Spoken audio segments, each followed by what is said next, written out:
వారి అందరికీ ఈరోజు వివరించడం జరిగింది. ఈనాడు మిత్రులారా, డిసెంబర్ 3కు ఒక ప్రత్యేకత ఉన్నది.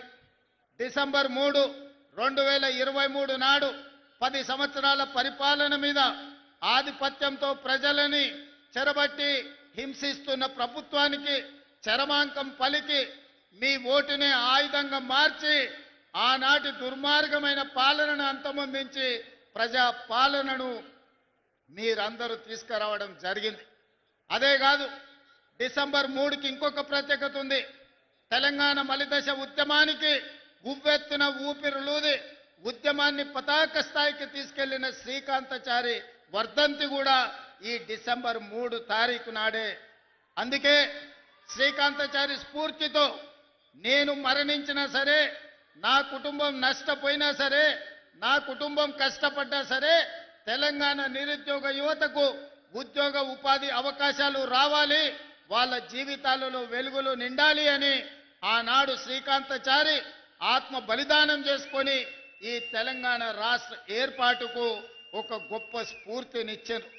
అందుకే శ్రీకాంతాచారి స్ఫూర్తితో కాంగ్రెస్ పార్టీ అధికారంలోకి వచ్చిన మొదటి సంవత్సరమే రాష్ట్ర ప్రభుత్వంలో 60,000 ప్రభుత్వ ఉద్యోగ ఖాళీలను భర్తీ చేసి ఈ తెలంగాణ ఉద్యమం ఉద్యోగాల కోసమే అన్న సంగతిని ఆనాడు నిరూపించి మొదటి సంవత్సరంలోనే 60,000 ఉద్యోగాలు ఇవ్వడం జరిగింది. ఇప్పుడు ఇంకొక 40,000 ఉద్యోగాల కోసం ప్రణాళికలు రచిస్తున్నాం. తొందరలోనే ఇంకా 40,000 ఉద్యోగాలు ఇచ్చి 2.5 సంవత్సరాలు పూర్తి చేసుకునే లోపల 1,00,000 ఉద్యోగ ప్రభుత్వ ఖాళీలను భర్తీ చేయడం ద్వారా ఇది ప్రజా ప్రభుత్వం ప్రజల కోసమే పనిచేస్తుంది, ప్రజల ఆకాంక్షలను నెరవేరుస్తుందని ఈనాడు మనం నిర్ణయాలు తీసుకొని ముందుకు వెళ్తున్నాం. అదేవిధంగా మీకందరికీ తెలుసు, ఈ భారతదేశ మొట్టమొదటి ప్రధానమంత్రి ఆనాడు దేశం అభివృద్ధి జరగాలి అంటే ఈ దేశంలో ఉన్న నిరక్షరాస్యతను తొలగించాలి, ఈ దేశంలో ఆకలి కేకలతోని ఆత్మహత్యలు చేసుకుంటున్న ఈ ప్రజలకు కడుపు నిండా పట్టెడు అన్నం పెట్టాలన్న ఆలోచనతోటి ఎడ్యుకేషన్ ఇరిగేషన్ విధానాన్ని ఆనాడు పండిత్ జవహర్లాల్ నెహ్రూ గారు ప్రవేశపెట్టిండ్రు. వారి స్ఫూర్తితోనే ఈనాడు మన ప్రభుత్వం నడుస్తుంది. అందుకే శాతవాహన యూనివర్సిటీకి అవసరమైన ఇంజనీరింగ్ కాలేజు, లా కాలేజీలు మీకు కావాల్సిన నిధులను ఈరోజు మంజూరు చేయడం జరిగింది.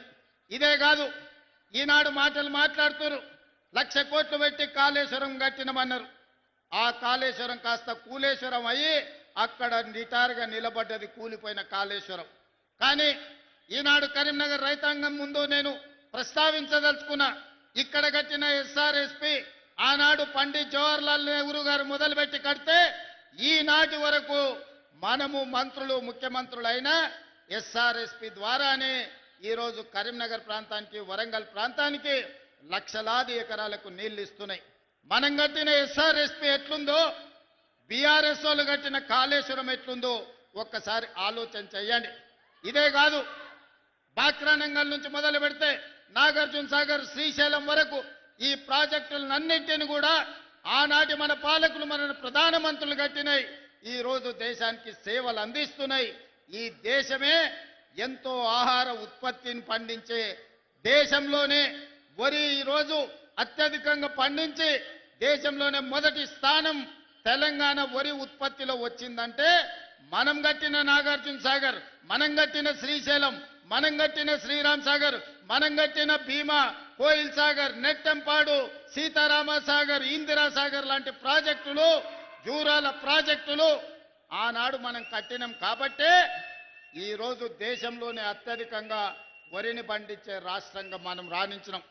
పెద్దలు తుమ్మల నాగేశ్వరరావు గారు చెప్పినట్టు వచ్చిన ఎంబడే 21,654 కోట్ల రూపాయలు 25,35,000 రైతు కుటుంబాలకు 2 లక్షల రూపాయల వరకు రైతు రుణమాఫీ చేసి దేశంలోనే తెలంగాణ రాష్ట్రం ఇది రైతు రాజ్యంగా, వ్యవసాయం అంటే దండుగ కాదు, వ్యవసాయం అంటే పండుగ అని నిరూపించి రైతు రుణమాఫీ చేసిన ఘనత మన ప్రభుత్వాన్ని.